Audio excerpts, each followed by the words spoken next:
이런 공부도 안 한 자식들이 목사가 왜 정치에 개입해? 성경적으로 목사는 정치에 개입하게 돼 있어요. 망가지를 다 빼고 정말로 국민의힘 정당이 대한민국을 바로 세우고 가장 시급한 문제는 뭐냐? 다음 총선에서 한 석이라도 지면 바로 윤석열 탄핵입니다. 탄핵 전두환에 이번에 한 번 더 박근혜처럼 탄핵돼버리면 바로 북한으로 연방제로 넘어가게 되어 있습니다. 고성부 박사님을 잠시 모시겠습니다. 박수로.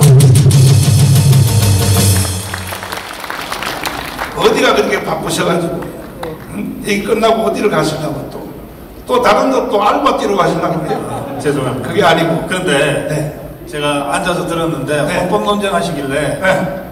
저는 헌법학자는 아니지만 네. 국민의 상식으로 제가 한 말씀 드릴게요. 그렇죠. 여러분들 창조주가 셉니까? 피조물이 셉니까? 창조주가 셉니까? 피조물이 셉니까? 헌법은 누가 창조한 겁니까? 대한민국 국민이 만든 게 헌법이에요.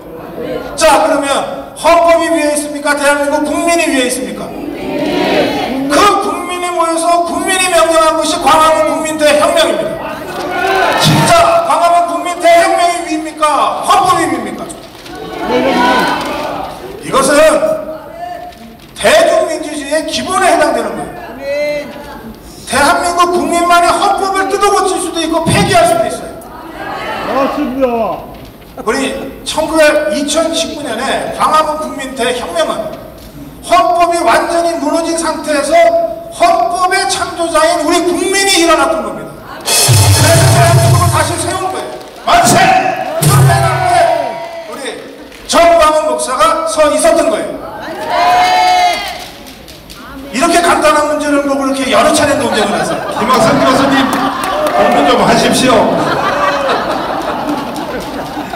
제가 오늘은 우리 정광훈 목사님께 여러분께 꼭 중요한 말씀 드릴 게 있다고 부탁을 해서 제가 죄송합니다. 제가 순서를 새치게 해서 그래서 사실은 제가 왜 이 말씀을 드리려고 왔냐면 그 중이 재물이 못 깎는단 말 있잖아요. 이게 정광훈 목사님이 자유마을도 만들고 자유통일당도 만들고 이끌고 있으니까 자유마을과 자유통일당에 대한 이야기를 잘 못하세요. 맞아. 그냥 씩씩거리기만 하고. 맞아. 그래서 제가 이 문제와 관련해서 정리할 건 정리하고 오늘 제가 여러분께 좀 묵직한 화두를 하나 던져 드리려고 왔습니다. 자,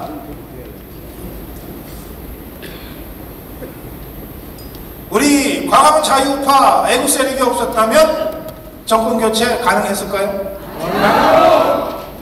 우리가 정권 교체의 주역입니다. 맞습니다. 국민의힘이 주역이 아니에요. 그런데 우리가 정권 교체의 주역인데 지금 주역 대접을 받고 있습니까? 손절당하고 있잖아. 자, 내년 총선이에요. 총선에서 승리하려면 누가 주체로 나서야 됩니까? 여러분, 광화문 국민대혁명을 이끌었던 대한민국 자유우파가 나서야 되잖아요. 그래야 비로소 총선 승리 있을 거 아닙니까?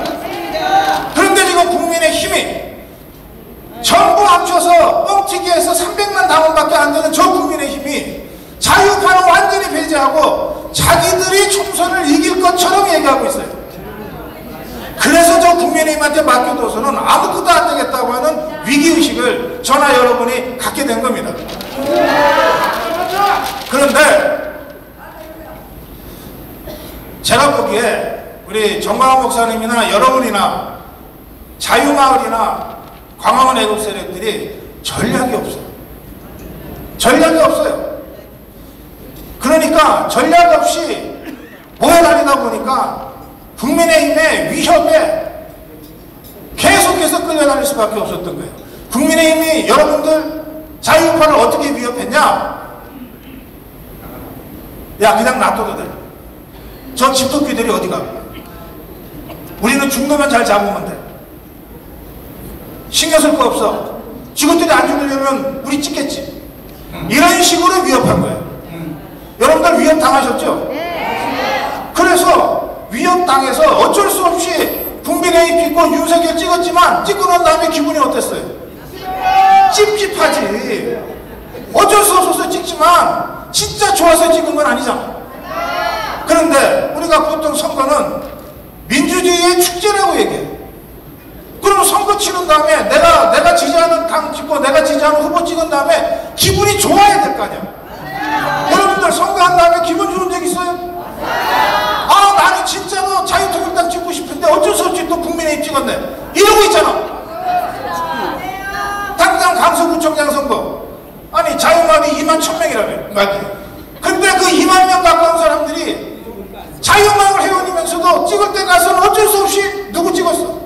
국민의힘을 찍었잖아. 그러니 기분이 좋을 리 있냐고. 그러니 우리가 수많은 싸움을 하고 수많은 선거를 하면서도 늘 마음이 불편한 거야. 이건 뭔가 잘못돼서 그런 거예요. 자, 이제부터 바로 잡읍시다. 정치의 본질은 위협이에요. 협박이에요. 데이비드 이스턴이 현대정치학의 태두입니다. 이 사람이 정치를 뭐라 그랬냐? 가치의 권위적 배분 체계라고 그랬어. 인간의 욕망은 무한하잖아요. 그런데 나눠줄 자원은 얼마 없어. 그래서 그냥 놔두면은 그야말로 정벌처럼 되는 거예요. 그러니까 이것을 권위를 가지고 나눠주는 체계가 필요하게 돼서 그게 국가예요. 이 권위적으로 나눠줄 때 어떤 사람한테 많이 주고 어떤 사람한테 조금 들어갈 때 그때 사람들이 불만을 가질 수밖에 없잖아. 그 불만을 제압하지 않으면 무정부 상태가 되는 거예요. 그 불만을 제압하기 위해서 동원하는 게 폭력이야. 합법적 폭력. 국가기구, 경찰, 군대, 교도소, 법. 결국 이 국가라고 하는 것의 본질은 뭐냐? 자기 말 잘 듣지 않으면 죽인다, 감옥 보낸다고 하는 공포의 동원과 위협인 거예요. 정치의 본질은 위협이고 협박이에요. 저는 국민의힘이 이 원리를 잘 알고 있어서 우리들을 협박해서 그동안 국회의원도 해먹고 정권도 탈환하고 자기들이 장관도 하고 수석도 하고 있다고 생각해요. 우리는 그 국민의힘의 협박에 끌려다니면서 고생은 고생대로 하고 감옥은 감옥대로 가면서. 자, 국민의힘에서 문재인 정권과 싸움하느라고 감옥 간 사람 있어요? 우리 자유우파만 고생하잖아. 그런데도 정권 교체한 후에 우리 자유우파 진영에서 제대로 대접받고 역할하는 사람 한 명이라도 있어요? 우리는 왜 이렇게 맨날 당하고만 사냐 말이야. 그래서 이제 그런 방식으로 해서는 안 된다. 바깥에서 아무리 국민의힘한테 애절하게 호소하고 제발 좀 올바른 길로 가달라고 읍소하고 그래도 국민의힘은 듣지 않는다. 왜? 우리를 가둬놓은 집토끼 취급하니까. 저것들이 어디 가겠냐 라고 취급하니까. 대신에 대통령을 배신하고 탄핵시킨 저 배신자들, 실체도 없는 중도층, 이들을 쫓아다니면서 그들에게 좋은 자리 주고 그들에게 권한을 준단 말이에요. 당장 3년 반 전에 황교안이가 유승민한테 권한을 주고 안철수한테 권한을 주고 우리 자유파 태극개국 세력들 단 한 명도 공천에 배려하지 않았잖냐 말이에요. 맞지? 자, 그래서 이제 이런 바보 같은 짓을 수십 년 되풀이해 왔으면 충분하다. 이제 좀 정신 차리자. 제대로 가자. 제가 오늘 여러분께 드리고 싶은 문제 제기는 지금부터입니다. 자, 만약에 국민의힘이 전위정당이라면 우리는 딴소리 하면 안 돼요. 딴소리 하면 죽어. 전위정당이라면, 공산당 같은 전위정당이라면 다른 존재가 있을 수 없어. 그런데 우리는, 국민의힘은 대중정당이에요. 수많은 대중들, 다양한 의견들이 수렴되는 거야. 그러면 국민의힘이, 대중정당에 불과한 국민의힘이 우리 자유파의 정치적 대표권을 독점할 수 있는 존재냐? 어떻게 생각하세요? 국민의힘이 자유파를 독점적으로 대표할 수 있는 것이냐? 없다! 우리는 대중민주주의, 자유민주주의 체제 하에서 살고 있기 때문에 수많은 대중들이 각자 자신을 대표하는 정당을 지지할 권리가 있어요. 왜? 자유통일당을 지지하면서 편한 국민의힘을 찍는 이 바보 같은 짓을 계속 해야 되는 겁니다. 자, 이제 정신 차립시다. 좌파들한테 배울 건 배워야 돼. 정의당이 민주당하고 언제 통합한 적 있어요? 없어요. 같은 좌파지만 정의당은 끝까지 따라해요. 그렇다고 해서 더불어민주당이 정의당을 구박합니까? 눈치 보지. 눈치 보잖아. 정의당이 계속 협박하거든. 니희들 말 안 들으면 우리 따로 갈 거야. 실제로 작년 대선 때 정의당의 심상정의가 끝까지 따라갔잖아. 이재명이가 마음에 안 들어서. 그 바람에 우리가 간신히 이길 수 있었어.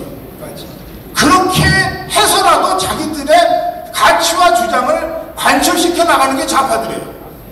이렇게 하면 대선 끝난 다음에 이재명 세력이, 더불어민주당이 정의당을 구박할 수 있습니까? 구박하는 거 보셨어요? 오히려 더 겁을 내지. 그래서 전주에 보궐선거 나왔을 때 민주당은 후보도 안 되고 진보당은 공천 줘가지고서 당선시켜주잖아. 이게 뭐냐? 협박하지 않으면 돌아오는 것도 없다. 이게 정치의 본질이에요. 여러분들 좋은 마음으로, 착한 마음으로, 자선하는 마음으로 국민의힘을 백날 도와줘봤자 돌아오는 건 뭐다? 정방은 손절이야. 우리 자유파의 손절이라고. 이런 바보 같은 짓은 더 이상 하지 맙시다. 그래서 제가 제안합니다. 분립과 연대로 가자. 분립과 연대로 가자. 국민의힘이 좋으면, 국민의힘이 진짜 마음에 들면 이 자리에 계시지 마시고 국민의힘에 가세요. 그런데 어쨌든 국민의힘이 이거 아닌 것 같으니까 따로 자유통일당도 만들고 자유민주당도 만들고 공화당도 만들고 우리 자유파 국민들이 따로 게 단체도 만들어서 활동하시잖아요. 자, 그러면 전체적으로 종북주사파가 투쟁하는 그 마지막 순간에는 이정희가 TV 토론 다 하고 난 다음에 문재인 손을 들어줬거든. 그런 식으로 맨 마지막에 함께 하면 돼. 그 전까지는 우리는 더불어민주당과 다른 정의당이에요 하고 온갖 TV 토론에 나가서 정의당을 선전했단 말이에요. 그걸 갖고 더불어민주당의 시비 건 적이 단 한 번도 없어요. 마지막에 후보 사퇴해 준 것만 고마운 거지. 우리도 그렇게 해야 된다는 거예요. 분립하자고요. 우리가 정말 국민의힘을 사랑하고 존경하고 좋아하면은 글로 입당하시면 돼. 그게 아니라서 여기 나와 있는 거예요. 저 국민의힘으로는 도저히 자유파의 가치를 실현할 수도 없고 대한민국을 지킬 수도 없다. 김정은 집단과 싸워 이길 수 없다고 생각하기 때문에 따로 자유통일당 만들고 있는 거야. 따로 자유만 만들고 있는 거 아니냐고. 그러면 이건 이것대로 분립시켜 가야 된다. 분립시켜 가고 우리도 협박을 시작해야 돼. 맞습니다. 우리가 요구하는 최소한의 조건을 듣지 않으면 우리는 당신들 도와주지 않겠다. 최소한의 요구 조건이라는 게 별 겁니까? 이재명이 잡아놓고 문재인이 잡아놓으라. 그리고 우리 광화문 국민대혁명 세력의 목소리를 당에다가도 반영을 해달라. 국회의원 지역구 몇 석, 비례대표 몇 석하고 우리한테 할애해달라 이거 아니에요. 이것도 받아들이지 못하는 정당은 이게 같은 편이라고 할 수 있어요? 우리를 필요할 때 이용만 하고 언제든지 버리는 집단이지. 그 집단을 위해서 우리가 왜 충성을 해야 됩니까? 자, 그래서 분립시키자고요. 분립해서 우리가 힘이 있고 우리도 저들이 했던 것과 똑같이 협박을 시작을 해야 저것들이 비로소 우리를 겁을 내고 우리한테 다가와요. 뭐가 필요합니까? 몇 석 드릴까요? 라고 다가온다고. 그런 방식으로 하는 것이 연대입니다. 연대는 똑같아서 하나가 되는 거 아니에요. 똑같아서 하나가 되면 입당을 해야지 왜 연대를 해. 연대는 왜 하냐? 다른데 함께 해야 될 때 연대하는 거야. 그러면 연대할 때 그냥 대가 없이 하는 연대가 어딨어? 다 연립정부를 하든지 뭘 하든지 하는 거지. 자, 김대중이가 대통령 되려고 김종필이한테 뭘 줬어요? 국무총리 줬지. 장관 5개나 줬어. 그 대가를 주고서 몇 표 얻어내는 거예요. 김영삼이가 노태우랑 상당합당을 해서 그 김영삼이가 연대의 대가로 뭘 얻었어? 대통령 자리를 얻은 거야. 윤석열이 안철수와 연대해서 안철수가 뭘 얻었어? 인수위원장을 했어. 이게 정치 연대의 본질이에요. 왜 우리가 일방적으로 계속 애원하고 지원하고 애걸복걸하고 짝사랑하듯이 이렇게 해야 되는 말이에요. 그래가지고 국민의힘이 고쳐진다면 그렇게 하겠어. 안 고쳐. 호흡만 나빠지잖아. 그래서 제가 여러분한테 분립시켜서 연대하자. 우리가 힘을 보여야, 우리가 이걸 협박을 해야 비로소 국민의힘을 제대로 된 정치 노선으로 견인해낼 수 있다. 이렇게 다시 제가 말씀드립니다. 그래서 이건 단순히 자유마을이나 자유통일당에 국한된 문제가 아니고 이 자리에서 함께 활동하시는 모든 자유파 단체들의 문제이기도 해요. 자유통일당만 아니라 자유민주당의 문제고 우리 공화당의 문제이기도 하단 말이에요. 그래서 제가 오늘 이 자리에서 마지막으로 제안합니다. 자유파 대표자 회의를 지금이라도 구성하자는 거예요.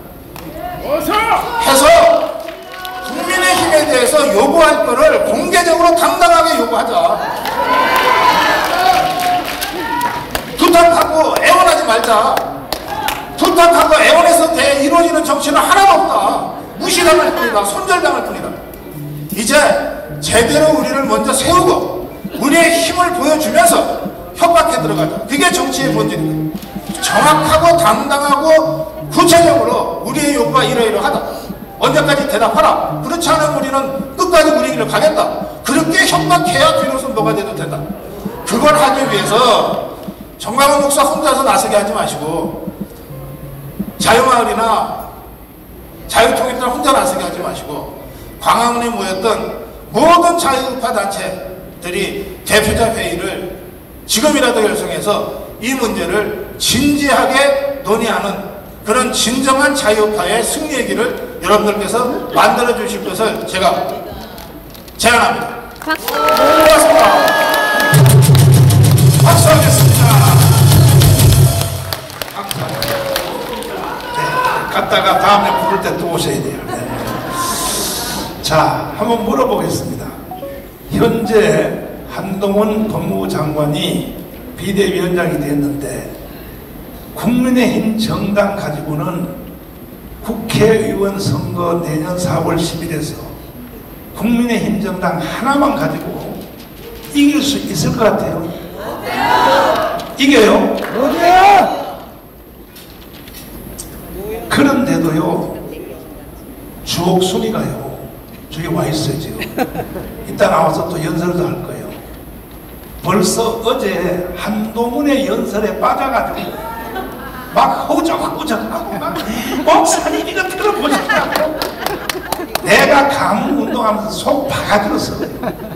한동훈 비대위원장님, 일단 국민 앞에 사과부터 하세요. 왜? 당신이 박근혜를 탄핵시켰잖아. 이 사과도 안 하고 무슨 말을 한다고 당신에게 속을 줄 알아? 사과하란 말이야. 내가 과거에 철이 없어서 내가 문재인의 오복 노릇을 했습니다. 알고 보니까 문재인 이 새끼는 간첩이었습니다. 그래서 나는 다시 대한민국을 세우려고 돌아왔습니다. 이 말이 전제돼야지.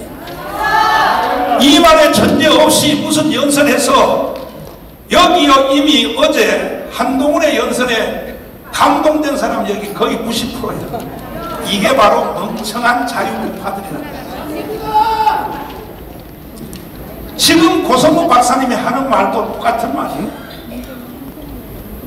긴장한 팽팽한 견제 세력으로 우리는 존재해야 된다. 그래야 국민의힘 정당이 승리할 수 있어요. 다 대통령은 공식적으로 박근혜 탄핵에 내가 앞장선 거에 대해서 할 수 없어요. 그러면 대통령의 분신이라고 하는 한동훈 장관은 공식 사과해야죠. 내가 박근혜 탄핵에 앞장섰던 거에 대해서 국민 여러분 용서해 주시기 바랍니다. 이래 놓고 연설이 들어가야죠. 내 말이 틀렸어요? 왜 그러면 한동훈 장관이 그 말을 해야 되는 그 영리한 사람이 현대고등학교 출신 정말로 강남에서 최고의 엘리트 길을 걸어온 그분이 왜 그 말을 할 줄 모를까요? 다 알면서도 안 하는 거예요. 왜? 여러분들은 다 멍청이라고 생각하는 거야. 그 말 안 해도 다 속아서 나한테 넘어온다 이렇게 생각하는 거예요. 그러나 여기 있는 모든 유관단체들은 다 속일 수 있어도 정광훈은 속일 수 없어요. 모든 걸 다 용서해 줄 테니 한동훈 비대위원장님, 당신은 할 일이 별로 없어. 딱 하나만 해주면 돼. 뭐냐?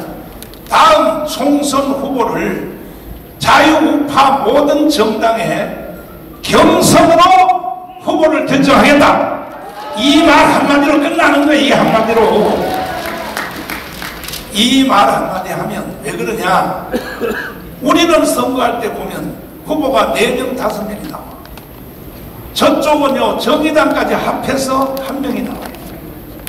그러니까 저쪽은 1명 나오는데 우리는요, 한 지역구에 3명, 4명이 나오니까 선거해봤자 지는 거예요, 우리가. 그러니까 이것을 단일화하기 위해서 누구든지 국회의원을 하겠다고 하는 사람은 무소속까지 합해서 다 등록을 해서 자유 경선을 하여 한 달에 1,000원 이상 내는 당비를 내는 어느 당이든지 모든 사람들 국민의힘 정당까지 합해서 이래서 후보를 단일화를 해서 딱 한 사람만 나가면 우리는 250석까지 할 수 있습니다. 동의하십니까? 이 말을 한동훈 장관님께서 못 알아들으시고 다시 가문 우파 모든 우리 유관단체들 뭐 여기 재향군인을 비롯하여 또 전국 노인의 여성연합회 또 자유총연맹 이거 다 제껴놓고 우리를 속여먹으면서 단독으로 선거를 하겠다 하면 내가 25년 해봤어요. 이 가문운동을 25년 해봤다고 하면 100% 집니다. 절대로 안 집니다. 한 석이라도 지면 문제는 뭐냐? 이건 정치 문제가 아니에요. 다음 총선에서 한 석이라도 지면 대한민국이 연방제로 북한으로 넘어가게 돼 있어요. 이러한 비겁한 자리에 한동훈 장관님이 계신다는 사실을 반드시 인식하시고 이건 개인의 정치 문제가 아닙니다. 윤석열 대통령 문제가 아닙니다. 대한민국의 존재의 문제가 생기는 겁니다. 그러므로 반드시 자유우파 전체가 다 참여하는 자유경선을 하여 한 명만 딱 나오면 우리는 250석 하여 자유통일을 해낼 수 있습니다. 만약에 한 석이라도 졌다 그러면 그날로 대한민국은 해체입니다. 김무성 선생님을 모시고 정말로 대한민국이 얼마나 위급한 상태에 있다는 것을 여러분이 알아주시고 박수로 모시겠습니다. 이미 소개는 여러분께서 잘 아시지만은 이리 김무성 선생님은 북한에서 우리나라로 말하는 국정원 거기서 간부 역할을 하시고 대한민국에다가 간첩을 교육해서 난파시켰던 바로 핵심입니다. 핵심인데 몇 가지를 토크를 한번 하고 그리고 연설을 듣도록 하겠습니다. 다음 총선에서 한 석이라도 졌다. 그러면 대한민국이 존재할 수 있을까요? 저는 높다고 생각합니다. 없다고. 지금 대한민국의 모든 단체 있죠. 언론, 정당, 뭐 시민단체까지 전체가 다 북한의 통치하에 들어갔는데 정치 그러면 예를 들어서 김여정 하명법 있잖아요.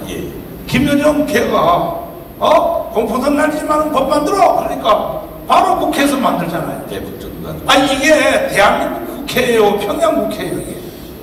저는 북에서 온 사람으로서 좀 망신스럽죠. 망신스럽죠. 근데 그걸 내가 직접적으로 또 말하면 말하는 날 저 안 합니다. 목사님이 말씀하시면 괜찮은데. 언론 있죠. 대한민국 언론이 북한의 중앙통신 한국 지부 아닙니까? 저는 여러 차례 걸쳐서 그 말씀을 했습니다. 우리 대한민국의 언론은 북한의 조선노동당 선전선동부 한국지부다 이렇게 말했는데요. 이게 거짓말인 거 아니죠. 왜 그런가 하면요, 우리 대한민국 언론은요 벌써 완전히 조카가 됐어요. 실례를 들어도 되겠습니까? 하나 실례를 들겠습니다. 북한에서 이제 퍼레이드 한다. 당창군 75도를 맞으면서 또는 이제 당 중앙위원회 전원회를 한다. 하면은 벌써 우리 대한민국 모든 언론 지상파를 비롯한 정평까지 한 주일 전부터 경사에 경사가 난 듯 화면으로 계속 방송하죠. 거기에 한다 하는 정치인들까지 또 같이 토크로서 가장 제가 여기 와서 볼 때 거슬리게 보이는 것은 뭐냐 하면 저 화면에 역사를 둔 김일성의 역사, 김정일이 김정은의 역사를 그 계기 때 화면에 띄워놓고 한단 말이에요. 근데 사실 여러분들 북한에서도 그렇게 못합니다. 아시는 것처럼 북한에서는 전기가 없고 통신시설이 잘못되어 있고 그래서요 보도 시간도 하루 이틀 하고는 안 합니다. 그런데 우리 언론에서는 이제처럼 시작 전과 당일날에는 뭐 생방송으로 하루 종일 우리 국가 명절보다 더 해요. 그래서 나는 여러 번 생각합니다. 자꾸 제가 말씀하지만 80년의 오랜 기간 적화 공작의 성과물이 이제처럼 아무 장애 없이 평온하게 이렇게 대한민국 세상을 지금 움직이고 있다. 근데 여기서 우리가 알 것은 북한은 선전선동의 국가입니다. 먹고 많고 입을 거 잘 입어서 생존하는 게 아니에요. 선전선동의 국가로서 북한 수뇌부에서는 이것을 보고 흡족해 하는 거예요. 하나 실례를 드리겠습니다. 여러분들 아시는 것처럼 문익환 목사가 평양에 가서 김일성을 만났어요. 그때에 처음으로 경향신문과 한겨레 신문에서 김일성이가 문익환이 만나는 그 사진을 이제 신문에 냈죠. 김일성이가 너무 좋아서 바로 이거다 이거. 응? 그때만 해도 신문에 나온 것도 그렇게 좋아했는데 세월 속에 오늘은 오히려 우리 대한민국 국민들이 북한의 정치적 물을요 이렇게 꿀꺽꿀꺽 꿀맛처럼 먹으면서 보는 세상이 됐다. 저로서는 너무 서운합니다. 이만큼 우리 대한민국의 정치가 이념을 떠난 주적을 잃은 정신으로 지금 정치가 되고 있습니다. 북한에 계실 때 예. 대한민국의 간첩을 침투시킬 때 예. 거의 모든 분야의 간첩을 다 넣었다고 말씀하셨는데 예. 사실입니다. 맞습니다. 예. 근데 그건 지나간 일 이미 다 알고 예. 그래서 대한민국이 드디어 북한의 통치하에 들어갔는데 지배하에 들어갔는데 예. 그러니까 이제 박근혜 탄핵하라 그러면 바로 탄핵하는 거예요. 조중동까지도 탄핵에 앞장서는 거예요. 예, 그렇습니다. 이렇게 되는데 예. 최근래 일어난 일이죠. 예. 미국 시민권을 가진 그 최 목사라는 사람. 예, 채용. 이 사람이 용산을 점령하려고 예. 김건희에게 접근을 했어요. 예. 이 사람의 정체에 대해서 한번 설명해 주세요. 그 사람이 행동한 정체에 대해서. 제가 뭐 이 목사를 놓고 단정적으로 간첩이다 뭐 이렇게 말한다는 거는 차원을 좀 넘는 말이기 때문에 그렇게는 제가 좀 말을 피하고 이 사람은 제가 북한에서 군 30년을 대남 정보 공작을 한 사람으로서 말씀드리면 저거는 북한 정보기관에 의해서 대통령에게 직접 접근하기 위한 공작의 일환으로 보여집니다. 예. 그래서 이 문제는 뭐냐 하면 이게 단순히 그 하나만을 띄어나서 생각하면 안 돼요. 지금 좌파들은요 탄핵을 운운하고 있지 않습니까? 이제 28일 날 내리면 김건희 여사 탄핵에 이제 들어갈 거고요. 이 탄핵은 정당에 뭡니까? 총선을 위한 예비 전략으로부터 시작하는 거예요. 하면 총선에서 윤석열 대통령을 무조건 퇴보시켜야 되지 않습니까? 그러니까 그 일환으로 지금 이걸 시작했는데요. 제가 이미 전에 그랬습니다. 이번 총선은 김정은이가 직접 나선다. 우리 이걸 잊으면 안 된다. 이전에도 우리 대선과 총선에는 북한 공작기관이 참여했는데 이번 총선만큼은 김정은이가 직접 참가한다. 이 말 여러 번 했어요. 저는 이 최 목사 행위를 보면서 윤석열 대통령에게 직접 공작을 위한 간첩 행위의 일환으로 저는 생각합니다. 이거 뭐 수사하고 이걸 떠나서 제 감각적으로 말하는 겁니다. 그래서 신뢰를 들면은요, 우리가 내가 북에 있을 때 해외 동포들을 이제 간첩으로 흡수시켜 가지고 이용한 경우가 너무 많죠. 그렇지. 대표적인 사람이 이제 지금 미국에서 왔기 때문에 너길남이 알지. 이 사람, 예, 그 사람은 북한에서 김일성 종합대학 정치학부나하고 사회정치학 박사를 받았고요. 2014년에는 김일성상을 받았습니다. 이게 뭔가 하면은요, 저렇게 북한에서는요, 정보기관이 그런 사람들을 흡수해서 간첩으로 안 만들면 직무유기가 됩니다. 예? 그렇기 때문에 지금 미국을 상대로 해서 여러 공작들이 진행합니다. 우리 다 아시는 것처럼 재미동포 자주연합회, 이거는 완전히 친북 단체로서 일본의 저청령과 같은 직능을 수행해요. 이 사람들은 뭐냐 하면 그 산하의 동포 단체들이 한 170여 개 됩니다. 이 사람들은 미국의 상하원 의원, 보위 관리, 그 다음에 우리 외교 공간들 나가 있잖아요. 많은 동포들하고 접촉하지 않습니까? 우리 전 목사님이 상원 의원하고 지금 크게 일하시는 것처럼 그렇게 이 사람들이 거기서 공작 활동을 해요. 하면 미국에 있는 교포 조직에서는요, 핵심적인 조직과 전위대적인 조직이 있습니다. 핵심적 조직은 북한에서 직접 지휘합니다. 이렇게 우리 교포 세상은요, 지금 우리가 생각하는 것처럼 우리 대한민국만을 위한 그런 세계로 생각하면 좀 차질이 있어요. 어산입니다. 그래서 이번에 저 최 목사는 저로서는 어떻게 생각하는가 하면 북한 공작기관이 윤석열 정부를 탄핵시키기 위한 일환으로서 저런 행위를 진행하지 않았는가, 이렇게 내 자신으로서는 그렇게 생각합니다. 네. 예. 자, 마지막 말씀. 총선 있잖아요. 예. 이대로 가면 누가 이길 것 같아요? 저는 지금 현재로서는 지금 뭐 이재명이도 그렇고 저 민주당도 뭐 분열을 한다 그런다 하지만요, 저 민주당의 그 속성으로 보면은 마지막에는 자네는 결집합니다. 예, 예. 적극해 봅니다. 후보라도 단일화. 예, 왜 그런가 하면 사실 우리 좌파는요 역대적으로 북한의 영양소를 먹고 생존하고 자생하고 운동하고 그렇게 살아오고 있어요.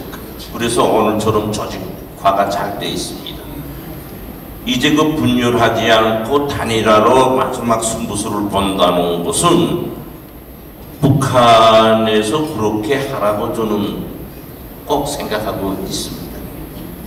반대로 우리 보수는 아시는 것처럼 이 결집력이 약합니다. 이제 고성국 박사님도 많이 말씀하셨는데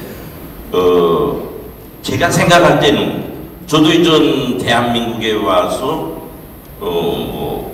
정말 자유민주주의 체제의 정신을 가진 보수의 아이콘이면 아이콘이라는 정도로 저는 특별한 국가관을 가지고 있어요.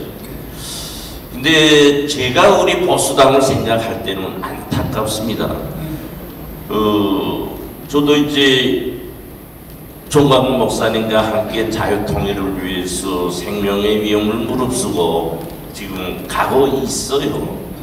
안타까운 건 뭔가 하면요, 우리 보수 애국 세력이 피를 흘리면서 정권을 찾아주고 지탱해주면 그 밥상에는요 어디서 보디도 알지도 못하는 연약한 사람들이 앉아서요 향락을 누리더라고요. 네. 그래서 저도 그래요. 전 목사님 지금 아까 구성국 박사님도 다 이제 더했을 텐다 했는데 저 남자로는 내 처음 말합니다. 이게 그 나라를 위해서 피 흘리고 투쟁하고 했는데 뭐 방식과 형식에는 약간 차이가 있겠지요. 그러나 근본은 뭡니까? 나라를 살리고 반국가 세력을 청산하고 우리 국가의 무궁무진한 본령을 발해서 투쟁한다 보지요. 제가 생각할 때는 그래요. 왜 근데 북한식으로 생각하면 목사님은 왜 정파 취급을 받나고요? 정파 취급. 북한은 식으로 말하면 도저히 이해 안 돼요. 그러니까 우리 저 보수당에서는 말이죠. 정치적 지혜주의자들이 서식하면서 자기만을 위한 향락을 부리지 않나 하는 그런 생각이 세게 받습니다. 그래서 저도 우리 보수당이 오히려 국가관, 철저한 국가관을 가지고 정치하는 혁명가가 돼야 되겠는데 그렇지 못해요. 투쟁한 사람은 안 보이고 이제 그처럼 구구분자로 취급되고 어디서 보지도 못하던 사람들이 다 그 자리에 앉아서 뭐 통합, 변화 이러면서 색채가 변하더라고요. 언제 좌파에서 변하자 말하는 거 들었습니까? 변하자면서 보수의 사람을 데려오는 거 봤습니까? 그러나 우리 우파에서는 변한다 통합한다 하면서 좌파에 있던 사람들을 어젠날에 좌파에서 어젠날에 잔뼈가 굵은 좌파의 사람을 변하고 통합한다고 하면서 상징적인 인물로 우리 보수당에 갖다 앉혀요. 그런 거 볼 때 저는 뭐 대한민국을 위해서 뭐 한 게 없습니다. 그러나 이제 삼자로서 볼 때도 이것은 어떤 논리인지 좀 속을 푸더라고요. 그래서 저는 이번에 총선에서 국힘당과 자유통일당이 우리 국가를 위한 국가 정체성을 위한 보수성의 당이에요. 국민의힘도 저는 그렇게 믿습니다. 그런 것만큼 이번 보수와 좌파와의 총선에서 승리를 이룩하려면 국힘당과 자유통일당이 적이 아니라 연대해 가지고 욕심을 내려놓고 국가를 살리는 정신에서 시작한다면 우리 보수당은 분명히 좌파인데 이길 수 있다고 봅니다. 꼭 이길 수 있다고 저는 봅니다. 자, 마지막 한 가지만 제가 중요한 거 한번 물어보겠습니다. 지금 김정은이가 현재 어디에 있는지를 감으로 이 시간에는 어디 있겠다? 아니, 목사님께서 여러 번 말씀하시는데 저는 김정은이가 어디에 있는지 두세 곳에 있어요. 예, 근데 그걸 뭐 여기서 이렇게 말하는 건 좀 그렇고. 그러면 선생님한테 이 모든 것을 딱 맡겨드리면 1년 안에 김정은의 목을 딸 수 있어 없어요? 총 책임져요. 1년 안 걸리죠. 1년도 안 걸려. 1년 안 걸리죠. 이게 1년 안 걸립니다. 그러니까 통치자가 결심만 해주면 이렇게 말하면 좀 이상한데요. 진짜요. 아침 깨나고 남은 통일됐다고 이렇게 할 수 있어요. 1년 안 걸립니다. 혹하면 김정은 하나만 목을 따면 한 방에 무너지는 거죠. 그렇죠. 단일 처리돼 있으니까. 왜 그런가 하면은 저 북한을 제가 비유하면 썩은 수수대에 비교하면 됩니다. 겉은 반짝반짝하고 땅땅하고 걷지만 결국 저게 보면 속 안에 새까맣게 썩었지. 이게 무슨 말인가 하면 북한의 오늘까지 80년 동안 일사불란하게 우리가 볼 때는 한 사람같이 움직이잖아요. 그게 왜 그런 것 같아요? 국민들이 이 머리가 없어요. 뇌가 없어요. 머리는 저 통치자 김정은이밖에 없단 말이에요. 그렇기 때문에 김정은이만 없어지는 날은 저 북한은요 팔레스티나인보다도 못합니다. 지금 하마스나 팔레스티나 국가라는 기구라는 그 나라보다 못하죠. 자, 그래서 윤석열 대통령님한테 건의해서 예. 우리 선생님을 총탑으로 해서 김정은 목단은 특별위원회를 조직해가지고 국가 예산도 지원하고 해가지고 반드시 김정은 목을 1년도 안 걸린다 그러니까 다 내고 자유통일 한번 해보십시오. 마지막 마무리 말씀. 예. 이 자유통일, 지금 우리 대한민국은요 위기가 많아요. 우리 내내 우리 국민들이 말하는 것처럼 경제 위기, 인구 장성의 위기, 청년 직업 문제 해결, 사회 갈등, 이념 갈등 비유하면 여러 가지 벌거지들 이거 좀 우글 지금 하고 있어요. 이거 왜이냐? 너무나도 자유했기 때문에 그런 겁니다. 이 모든 걸 해결해야 돼요. 그러나 국가고 사람이 하는 일이니 이걸 한순간에 해결할 수 없습니다. 이 모든 문제점이 적적 해결은 자유통일에 있어요. 맞지. 자유통일을 하면요 여러 가지 요인도 있겠지만 우리 대한민국의 인구가 거의 8천만에 이릅니다. 이 8천만이라는 이 인구는 어느 국가에서도 같은 것처럼 인구가 국가의 재산이자 본용의 원동력이에요. 예, 인구 문제가 해결됩니다. 그 다음에 이제처럼 이러저러한 갈등이 다 없어져요.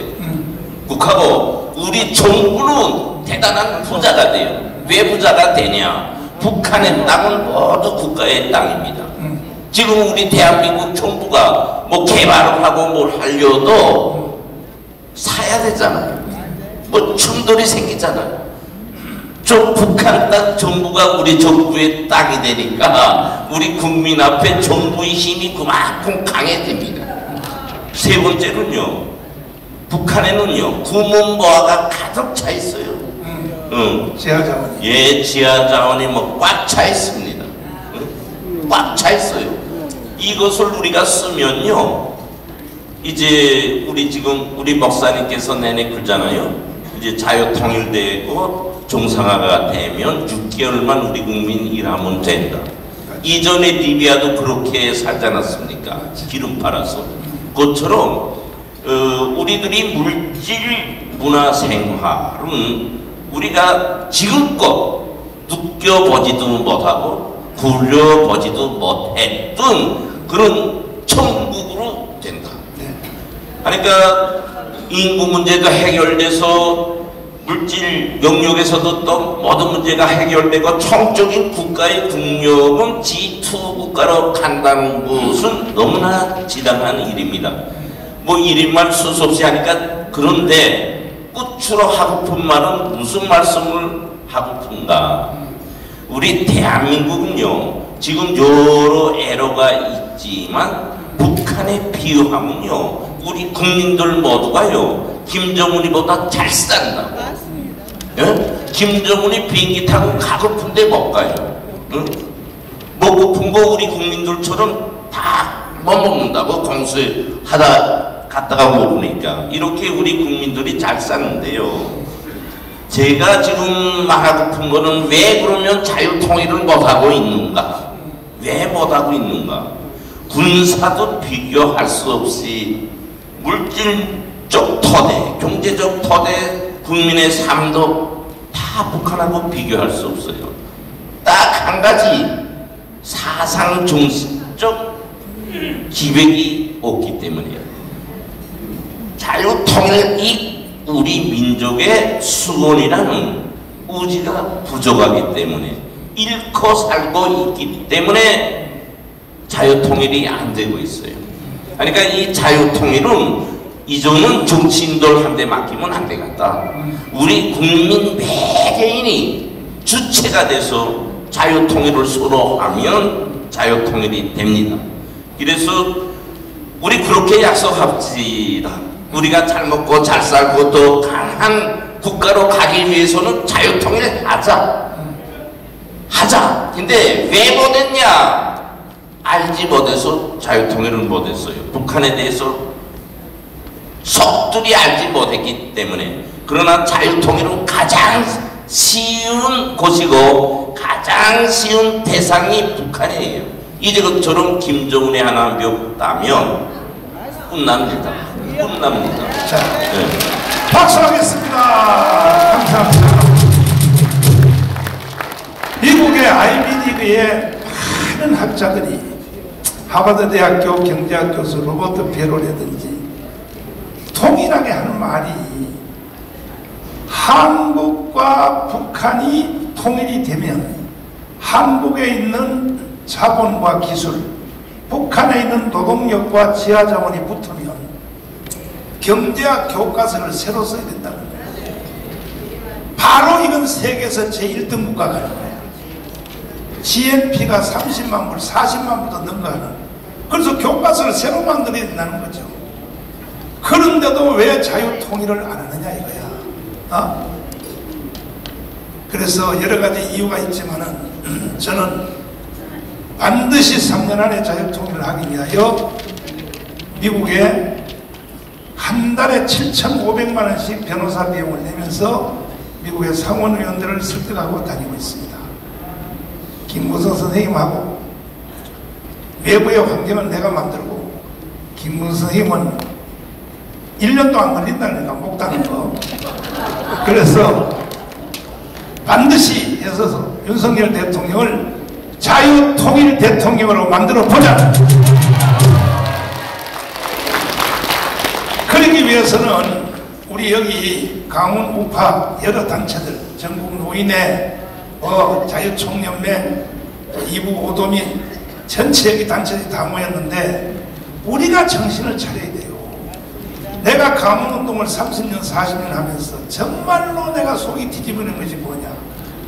아니 강원운동을 함께 잘 하다가도 선거철만 되면요 이게요 정치가들한테 장난감이 되는 거야. 예를 들면 여기 어떤 단체장 하나를 불러가지고 요즘 같으면 이제 한동훈이가 불러가지고 자녀가 뭐합니까? 아이 새끼가 직장도 없이 그러네요. 그러면 비례대표로 내가 하나 넣어드릴 테니 우리하고 같이 협조합시다. 두 손 들고 가버려요. 두 손 들고 가버려요. 이래서 나라가 망하는 거야. 결국은 내가 지금 국민의힘 정당에 대해서 강하게 비판하는 이유는 사실 이겁니다. 핵심적 논리가. 우리가 윤석열 대통령 만들어 드릴 때 48%였어요. 48%. 맞죠? 맞아요? 네! 그러면 윤석열 대통령이 48% 대통령 되는 것에 대한 1등 공신은 국민의힘 정당이에요? 광화문이에요?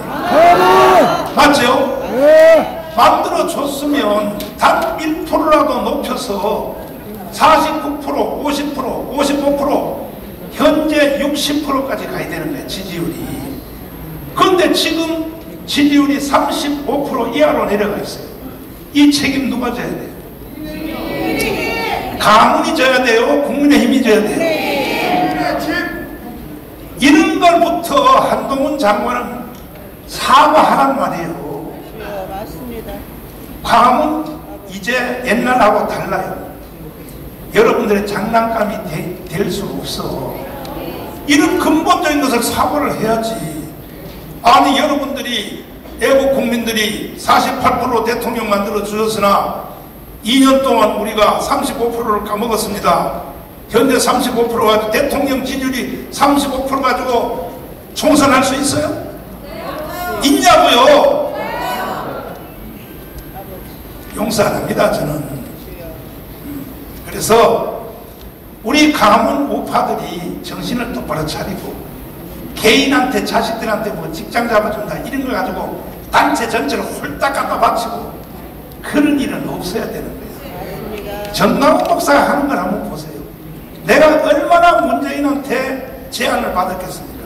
신도시의 땅 3,000평에다가 교회 잘 지어줄 테니 같이 가자고 얼마나 나를 요구했습니까? 내가 넘어가는 거 봤습니까? 여기요 땅 3,000평 준다 그러면요 단체 다 데리고 문재인한테 갈 사람들이 많아요.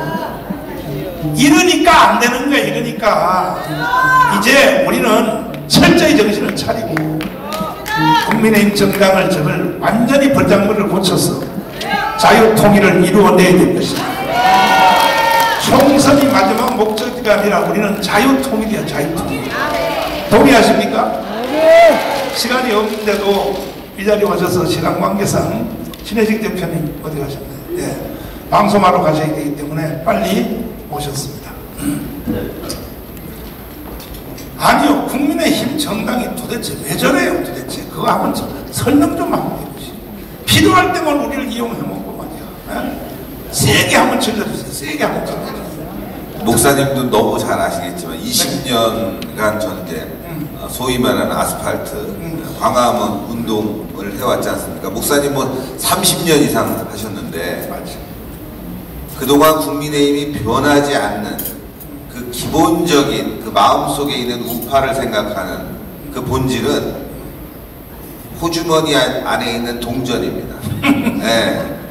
언제나 뺏쓰고 도망치지 않을 것 같은 그런 동전처럼 생각하지 소중하게 여긴 적이 한 번도 없다. 여러분도 아시겠지만 박근혜 대통령도 이명박 대통령도 윤석열 대통령도 목사님과 함께했던 광화문 세력이 아니었으면 대통령이 되기 어려웠습니다. 어림도 없었어요. 그런데 이명박도 박근혜도 윤석열도 단 한 번도 전광훈 목사님 광화문 세력과 청와대에서 밥 한 번 먹은 적이 없어요. 아니요, 밥 놔두고 커피도 한 잔. 커피도 악수도 커피 말고 뭐냐면 전화 한 통도 안 해요. 이게 문제입니다. 전화 한 통. 언론이 야 구구다 과격하다 이렇게 협박질하니까 만나지도 않고 또 여러분들 중에 훌륭하신 분들 정말 전문가들 데려다가 써야 되는데 쓰지도 않고 이름도 모르고 어디서 나왔는지도 모르는 소위 말하는 듣보잡들이 정부 요체에 곳곳에 박힙니다. 왜냐? 뭐 언론이 찾아봐야 뭐 나올 게 없으니까. 그래서 밋밋한 사람들을 깔아놓는 거예요. 그러다 보니까 그게 지속되면서 어떻게 됐냐? 야, 광화문 나가서 찍히지 마. 그럼 너 앞으로 아무 일도 못해. 뒤에서 잘한다고 독려만 해. 사진 찍히지 마. 이름 팔지 마. 이렇게 20년이 오다 보니까 이제는 아주 그것이 당연한 듯 바뀐 게 국민의힘의 모습입니다. 우리가 지금 자유마을, 자유통일당 만들어서 정말 열심히 전국 곳곳을 다니면서 국민들을 설득하고 내년 총선 이겨야 된다고 강요가 아니라 설득하고 있지 않습니까? 그런데 국민의힘은 그런 노력 하나도 안 하고 저렇게 열심히 하는 거 다 우리 거 될 거야 라고 생각합니다. 적어도 이쯤 되면 전광훈 목사님 만나서 당당하게 우리는 내년 총선 함께 하겠습니다 이렇게 발표해야 되는데 절대 그렇게 안 합니다. 밑에 와서는 표 좀 주세요 목사님, 네? 도와주십시오 라고 얘기하지만 절대 손잡지 않습니다. 그러다가 자기들이 어려워지는 순간, 낭인이 되는 순간, 김기현도 그런 때가 있었습니다. 뭐 목사님이 영상 보여줬잖아요. 우리 매일 강연할 때마다 영상 틀어주면 거기에 뭐 많은 사람들이 나옵니다. 국민의힘에 있는 사람들. 그 사람들 그 당시 위치 한번 확인해 보세요. 전직 국회의원, 전직 무슨 장관 다 전직이고 다 낭인입니다. 그때는 광화문에 나와갖고 얼굴 한 번 더 보이려고 난리가 납니다. 그런데 다시 배지를 달고 다시 자리를 차지하면 모른 척합니다. 자기의 과거를 아주 지워버리려고 하죠. 대표적인 사람이 김기현입니다, 여러분. 광화문에 나와서 이사야 같은 선지자가 바로 전광훈 목사라고 얘기하더니 나중에 입 닥치라고 합니다. 그게 바로 국민의힘의 본질이라는 걸 우리가 알아야 돼요. 그게 본질입니다. 바로 김기현과 같은 사람들이 많다는 게 국민의힘의 문제고, 저는 여기서 윤석열 대통령님 열심히 합니다. 잘합니다. 좋습니다. 그런데 한번 우리 되묻고 싶습니다. 김기현처럼 비겁하게 놀지는 않았겠지만 적어도 우리 광화문 세력, 애국 세력들 어떻게 생각하고 있는지 윤석열 대통령에게 묻고 싶습니다. 우리 전광훈 목사님을 어떻게 생각하는지, 우리 광화문 애국 세력들 여기 계신 소중한 인재들, 전문가들 어떻게 생각하는지 묻고 싶습니다. 단 한 명이라도 정부에 들어간 사람 있습니까?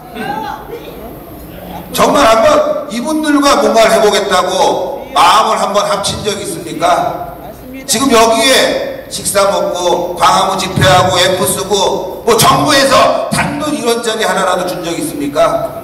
다 여러분들의 성원 그리고 피와 살과 땀이 섞인 전광훈 목사님의 노력뿐이 없었지 않습니까, 여러분들? 그러면 고마워해야 되는데 고마워하는 게 없습니다. 어제 한동원 비대위원장 참 말씀 잘했습니다. 내용 좋았습니다. 빠진 게 있습니다. 목사님은 탄핵에 대한 잘못된 점 얘기했는데 중요한 건 어제 운동권 세력 타도하겠다. 운동권 세력 누가 타도했습니까, 그동안? 바로 앞에 계신 여러분들과 전광훈 목사님뿐이 없었습니다. 그러면 그 세력이 누군지를 얘기해 줘야 됩니다. 그래서 우리는 광화문 애국 세력과 함께하겠다. 그 얘기가 빠진 겁니다, 여러분들. 그게 문제입니다. 그렇다면 얘기는 못했으면 당장 오늘이라도 한동훈 장관은 전광훈 목사님과 악수하는 사진을 찍어서 우리는 함께하겠다 이렇게 보여줘야 됩니다. 그거 빠진 운동권 세력 척결 다 거짓말입니다, 여러분들. 우리를 이용하겠다는 거짓말입니다, 그거는. 그래서 앞으로 변해야 됩니다. 국민의힘은 저는 솔직히 내년 총선 그래 져봐라, 그래 나라 적화돼보자 이런 생각도 있습니다. 왜? 지금처럼 중병 환자가 링게 꽂고 병실에 누워서 생명을 연장하느니 한번 확 바꿔봐야 되는 거 아닙니까, 여러분들? 헌법 중요합니다. 더 중요한 게 저는 있다고 생각합니다. 바로 우리가 국민 청원권을 발동해서 우리의 세상을 만들어야 됩니다. 그런 힘을 우리는 길러야 됩니다. 내년 총선 분명히 200석 우리는 돌파해야 되겠지만 마음속으로는 그래 싸워보자, 국민의힘 없이 우리 단독적으로 한번 싸워보자, 자유통일당으로 진짜 통일 한번 가보자, 이런 의지가 우리에게 있어야 된다고 말씀드립니다, 여러분들. 자, 현실적인 아주 중요한 것을 한 가지 한번 물어보겠습니다. 자, 지금 인재영입위원장이죠, 이철규. 예. 지금 현재 젊은 청년들을 중심하여 국민의힘 정당이 총선에서 이기기 위하여 인재들을 영입하는데 그 인재 영입한 내용에 대해서 한번 설명해 보세요. 기가 막힌 내용이에요. 이런 사람들을 인재라고 해서 지금 영입을 했어요. 그래서 나는 국민의힘 정당에 희망이 없다는 거예요. 한번 설명해 주세요. 예. 잘하십니까? 어제부로 인재영입위원장 이철규는 이제 내려놨습니다. 아, 어제 내려놨어요? 네, 어제 내가 몇 번 때렸더니 내려갔네 이제. 비대위 들어서면서 네. 능력 없는 사람들 다 어제 다 물러났습니다. 아. 네, 당직자들 아이고, 박수 한번 하세요, 박수. 그러면 이제 김기현도 물러갔고 장대원도 물러갔고 마지막 한 놈이 숨어서 활동한다고 내가 계속 했더니 어제 이철규 내려가서 확실해요. 예, 사의 표명. 사회 표명했어요. 나가라 말이야, 나가. 진짜 나가지 말이야. 근데 이놈이 지금, 이놈이라고 미안한데, 이철규 의원이 인재 영입을 했다고 하는 영입 대상이 지금 데려온 사람이 누구예요? 설명합니다. 20대가 한 3분의 1, 30대, 뭐 40대 이렇게 분포가 되어 있습니다. 연령이. 그런데 20대 인재 영입이라고 한 사람이 뭐 소위 말하는 뭐 벤처, 뭐 청년 사업가. 자, 그러면 벤처 대표로 영입한 사람이 벤처를 제대로 했어요? 그 청년 사업가가 1년 동안 97만 원인가 4만 원인가 1년 동안 매출이 94만 원입니다, 여러분. 네? 한 달 동안 편의점 가서 일해도 150만 원, 200만 원 버는데 1년 동안 매출이 94만 원짜리를 청년 사업가라고 해서 인재 영입을 한 거예요. 저희들은 청년 사업단을 조직해서 삼성보다 더 많이 한 달에 300만 원 이상 주는 사람이 570만이거든요. 자, 570명? 네. 그러면 벤처위원장은 나한테 추천을 받아야지. 아, 그렇죠. 참 기가 막힌 일입니다. 기가 막힌 일이야. 이런 짓을 하고 또 뭐 변호사 놔두는 거 불러도 변호사를 뭐 다문화를 위해서 변호사를 하나 또 영입을 했는데 뭐 하여튼 그분의 여성 변호사인데 그분의 어머니는 중국인이라고 합니다. 문제는 뭐냐면은 폐륜 범죄를 또 변호를 해서 논란이 돼요. 인재 영입을 했는데 폐륜 범죄를 변호해서 논란이 됐고 또 벤처 사업가를 하나 또 인재 영입을 했는데 말도 잘 못하더라고요. 그런데 이 사람의 파트너, 사업 파트너가 중국 공산당의 아주 높은 최고 간부였습니다. 기가 막혀. 이 말이 안 되는 일들이 지금 막 벌어지고 있다는 거죠. 기가 막혀. 그 사람 찾아왔더니만 광화문에 나가서 전광훈 목사님에게 정말 많은 성원을 보냈고 그리고 투쟁의 경력이 있고 청년이면은 그래도 문재인 정권의 저 복정에 맞서서 북한 인권을 구하고자 뭔가 노력을 하고 뭐 이런 성과들이 있는 사람들이 딱 올라와야 되는데 그런 건 하나도 없습니다. 그냥 그 명단 그대로 해갖고 민주당에 갖다 줘도 그래 괜찮네 국민의힘에 와도 민주당에 가도 아니 정의당에 갖다 놔도 별로 이상하지 않은 명단을 가지고 인재 영입이라고 하고 있는 겁니다. 기가 막힙니다 진짜. 황당한 건 말이죠. 그 명단 쭉 둘러보면은 이준석계 또 무슨 거기 이제 명단 안에 있는 사람들 중에 소위 말하는 이철규계 뭐 이런 사람들 자기하고 친한 사람들 예를 들어서 말이죠. 탈북자들을 우리가 계속 국민의힘에 영입해서 국회의원을 시킵니다. 뭐 이번에는 2명이나 시켰죠. 근데 이번에 영입한 탈북자는 사실 제가 아무리 찾아보려고 해도 전 이름도 모르겠어요. 웬만큼 북한 인권 운동을 한 탈북자들은 제가 다 알고 있습니다. 네? 여기 우리 김국성 교수님도 계시고 많은 분들 있지 않습니까? 네? 그런데 봤더니만 이준석하고 함께 활동하고 정치권 주변에서 왔다 갔다 했던 그런 젊은 또 탈북자 아니 괜찮습니다. 뭐 쓰든 말든 뭐 상관없는데 더 훌륭한 분들이 있는데 왜 굳이 왜 꼭 이렇게 해야 되는지는 이해가 안 되잖아요. 김국성 선생님을 영입위원장 해가지고 탈북자 대표로 국회의원 만들어야 될 거 아니에요? 그건 당연한 겁니다. 그렇죠. 당연한 겁니다. 그건 국회의원이 아니라 더 높은 자리라도 줘야 됩니다. 예? 장관 자리라도 줘야 되는데 아니 연락도 안 할 거예요 아마. 연락 오셨습니까? 나도요 이름 들어본 게 처음이요. 탈북자에 대해서 제가 탈북자를 많이 15년 이상 도왔는데 탈북자 연말 되면요 외롭다고 내가 다 모아서 밥 사주고 상품것도 한 장씩 다 주고 이 행사를 15년 이상 했는데 그런데 지금 박상학 대표는 깜방에 가 있는데 예. 우리 교회 때문에 북한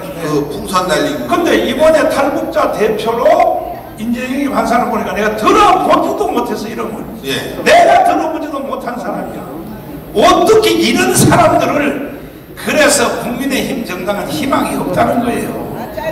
이철규가요 이제 영입한 것은 전부 원천무효. 원천무효입니다. 새로 해야 돼 새로. 국민의힘의 인재 영입 기준이 있습니다. 광화문에 나와서 태극기를 흔들었다. 그럼 무조건 탈락입니다. 네? 전광훈 목사님하고 사진 찍었다. 아, 이거는 뭐 더 이상 뭐 이야기할 가치가 없는 그냥 국민의힘에서 바로 컷오프죠. 네? 제가 국민의힘 최고위원으로 나가려고 등록 서류를 신청을 했습니다. 여론조사를 했더라고요. 한 10명 정도를 가지고 여론조사를 했는데 제가 거의 4위 안에 들었습니다. 뭐 아무런 인지도가 없는 줄 알았는데 국민의힘 당원들 일반인들이 저를 거의 7% 가까이 지지하더라고요. 그런데 국민의힘에서 서류를 봤더니 컷오프를 시켰어요. 경선하지 못하게. 그래서 제가 물어봤습니다. 지금 오늘 처음으로 밝히는 거예요. 도대체 왜 서류에서 컷오프를 시켰냐, 이유가 뭐냐, 이유를 말할 수 없대요. 나중에 계속 취재를 해서 알아봤더니만 단 하나, 신혜식 너는 광화문에서 전광훈 목사하고 친하기 때문에 안 된다. 유튜브? 아 괜찮아. 왜? 민영삼이도 유튜브 하는데 받아들였습니다. 네? 그래서 그 전당대회 나갔지 않습니까? 민영삼도 유튜브인데 똑같은 유튜브지만 너는 전광훈 목사님하고 아주 지근거리에서 활동하니까 안 돼. 그게 가장 큰 저의 컷오프 기준이었다. 제가 이거 자랑스러운 얘기인데 말이죠. 제가 박인승민님이 그래요. 국민의힘 정당을 도와주려고 신의 한수, 이봉규 TV, 고성국 TV, 페넷마이크, 그 다음에 강원 모든 세력들이 그동안 우리가 25년 동안 가지고 있었던 자유통일당을 다 해체하고 전부 국민의힘 정당으로 들어가라고 강원에서 명령을 내렸습니다. 그래서 전부 탈당하고 거기 들어간 사람들이 40만 이상이 들어갔어요. 국민의힘 정당을 도와주려고 들어갔는데 최고위원 선발이 됐는데 우리 신혜식 대표님을 강화문의 대표로 최고위원으로 넣으려고 신청을 했더니 세상에 투표도 안 해보고 서류심사에서 잘라버렸어요. 서류심사에서. 이유가 뭐냐? 정광훈하고 너무 가깝다는 거예요. 그러니까 이게 뭔 말이냐 하면은요, 자기들끼리 다 해먹으려고 국민의힘 정당이 그렇게 해서라도 지들이 총선에서 이기기만 한다면 우린 지금이라도 다 밀어주고 못 이겨요 저 사람들은. 그러면 다시 박근혜 탄핵 현장으로 다시 돌아가는 거예요. 바로 직전으로 가기 지금 와있단 말이에요. 현재 마지막으로. 그리고 또 한마디 더, 원희룡 장관이 경북대구 장로회에 와서 신앙 감정한 것이 무슨 잘못입니까? 네? 사실 잘못이 아니라 당연히 해야 되는 일입니다. 네, 당연한 건데도 불구하고 모든 언론들, 거의 대한민국의 80개 언론사, 주요 언론사, 그 다음에 유튜브 또 그 다음에 인터넷 신문 한 수백 개가 아주 집중적으로 달라붙어 갖고 원장관을 압박하고 협박하고 전광훈 목사님에 대한 아주 비난 기사를 써냈는데 이게 이겁니다, 여러분. 국민의힘은 자신들 것을 뺏기기 싫어서 전광훈 목사님을 폄훼하고 배척하고 언론들은 더 잘 알고 있는 거죠. 저 둘이 합치면 진짜 천하무적이 된다. 광화문 애국세력과 전광훈 목사님, 국민의힘이 뭉치면 내년 총선 어려워진다. 그러니까 갈라놓으려고 그렇게 애를 쓰는 거죠. 국민의힘도 알고 있습니다. 그런데 말씀드렸다시피 더 나쁜 놈들은 국민의힘이에요. 여러분들에게, 우리 애국세력들에게 나눠줄 거 별로 없습니다.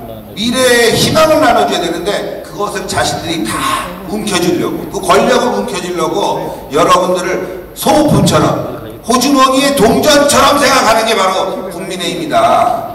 그래서 내년 총선은 여러분들의 아주 현명한 판단이 필요합니다. 그죠? 뭐 댓글도 그렇고 제가 유튜브 방송하지만 국민의힘 위해서 싸웁시다 이런 분들 저는 공감하지만 중요한 거는 본질을 알고 도와주든지 싸워야 됩니다. 닥치라 그래 이제. 본질을 모르고 그저 우리가 국민의힘 아니면 아무것도 되지 않는 것처럼 생각하면 망합니다. 아시겠지만 이명박, 박근혜, 윤석열 정부까지 우리는 탄생시켰지만 그들이 지금 와서 보십시오. 변한 게 있습니까? 오히려 더 나빠지고 있습니다. 더 악질적으로 변하고 있고 더 무능하게 변하고 있고 심지어는 민주당인지 국민의힘인지 착각될 정도로 정책을 한번 보십시오. 여러분들 그 정책이 국민의힘에서 나올 법한 정책입니까? 지금 소위 말하는 일부 악법들 국회 선진화법 누가 만들었습니까? 국민의힘이 만든 겁니다. 여러분들 이처럼 국민의힘은 사실상 거의 민주당 이중대화 되어버렸습니다. 이따위 정당 200석 만드니 자유통일당이 10석 갖는 게 훨씬 더 대한민국을 위해서 낫다 이겁니다. 제가 우리는 국민과 함께합니다. 싸울 수 있습니다. 국민 저항권으로 대한민국 지켜낼 수 있습니다. 여러분들이 함께해 주셔야 되고 목사님과 우리가 끝까지 싸워야 됩니다. 여러분들 박수하겠습니다. 지들이 공작을 해서 김건희한테 침투시켜가지고 손목시계에 있는 카메라를 가지고 찍어서 자기들이 공작해놓고 지금 와서 하는 말이 김건희를 탄핵하자는 거야. 자 보세요. 지들이 해놓고 자기는 목사님 나오시겠습니다. 이게 김건희 특검법 아니 지들이 공작을 해놓고 지금 또 지들이 김건희를 탄핵하자는 거예요. 이 새끼들 어떻게 해야 돼요? 그거는 검찰법에 의해서 그 독수 독가라는 그 의미 법이 있어요. 계획적으로 모함한 거는 그것은 법에 저촉을 받지 않습니다. 자, 한번 해보세요. 자, 이거 제가 연설하기 전에 한번 동영상을 한번 잠깐 보도록 하겠습니다. 4개 국어가 나올 겁니다. 자유통일당 여러분, 장하길 목사입니다. 자유통일당의 200석 목표 달성을 위한 여정에 함께하심에 깊은 감사를 드립니다. 우리의 결속과 전광훈 목사님의 리더십이 이 목표를 현실로 만드는 데 큰 힘이 될 것입니다. 앞으로도 변함없는 지지와 참여를 부탁드립니다. 감사합니다. Members of the Liberty Unification Party. I am Pastor Cho Hak-il. Thank you very much for joining us on the journey to achieve the 200-seat goal of the Liberal Unification Party. Our solidarity and Pastor John Kwok-hoon's leadership will be a great help in making this goal a reality. We ask for your constant support and participation in the future. Thank you. 自由党伊党の皆さん、ちゃんがったバクイル牧師です。自由党伊党の201歳目標達成のための告知にご参加いただき、深く感謝申し上げます。私たちのカイスとチョンが牧師のリーダーシップがこの目標を現実にするのに大きな力になるでしょう。今後とも変わらぬご支持とご参加をお願い申し上げます。ありがとうございます。自由党伊党的各位超越域牧师者，感谢大家一起踏上实现自由、统一党100亿目标的路程。我们的团结和全光宣牧师的领导力将成为使这个目标成为现实的力量。希望以后也能一如既往的支持和参与。谢谢。 야, 자, 이게 뭐냐? 너 사기꾼을 하는데 내가 처음 알았다 했지. 이야, 박수 한번 해봐, 박수. 사기가 대단하네, 대단하네. 여러분 이게 AI 인공지능입니다. 인공지능. 네가 한 게 아니야? 이걸 제가 한 게 아니고 인공지능입니다. 이거를 어제 새벽 2시까지 만들었는데 정광훈 목사님을 이렇게 부각을 시키려고 했는데 우리 자유통일당이 이렇게 실력 있게 나올 겁니다. 국민의힘이 못 따라오게 만들 겁니다. 그래서 정광훈 목사님을 하려고 하는데 이거를 만들 때 정광훈 목사님의 그 얼굴을 사용한다는 승낙서를 서명하고 만들어요.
아니 지금 계속 저쪽에서 지금 공천이라든가 이런 문제에 대해서 얘기하잖아요. 근데 제가 현장에서 굉장히 심각한 걸 본 게 국민의힘당에서 지금 저기 민주당에서 평생을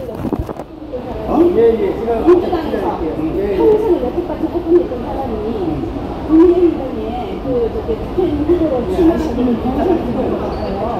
경선에 들어갔는지 안 들어갔는지 모르는데 지금 경선 준비를 하고 있는 경선하겠다고 하는 거예요. 근데 우리 우파들이 지금 여기 강화문에도 그렇고 한전 대표 측에도 그렇고 우리 우파들이 활동하는 사람이 얼마나 많아요. 그러니까 이 사람들하고 생각이 다 똑같아요. 국회의원이 되려면 정말 여기에 훌륭한 사람들 이렇게 말하고 해서 훌륭한 사람들이 많잖아요. 근데 민주당에서 평생을 활동했던 사람이 잠깐만 안 끊었네. 네? 잠깐만요. 이거 좀 평생을 활동했던 사람이 와가지고 한다는 말이 제가 이거를 좀 보고서 얘기를 해드릴게요.